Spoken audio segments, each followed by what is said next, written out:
ছেলেরা নামাজি হয়ে যান, নামাজি হয়ে যান, নামাজি হয়ে যান। মায়েরা বোনেরা নামাজি হয়ে যান।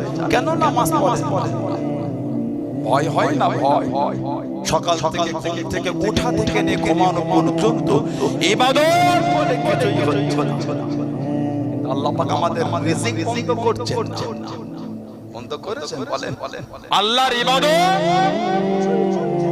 কিন্তু আল্লাহর রিজিক বন্ধ করছেন না।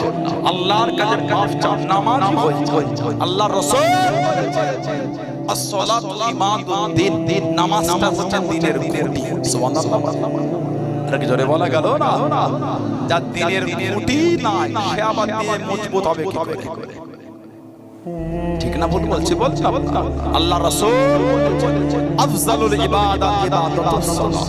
যত রকম ইবাদত আছে সবথেকে উত্তম ইবাদতটা হচ্ছে নামাজ। জোরে বলেন আলহামদুলিল্লাহ।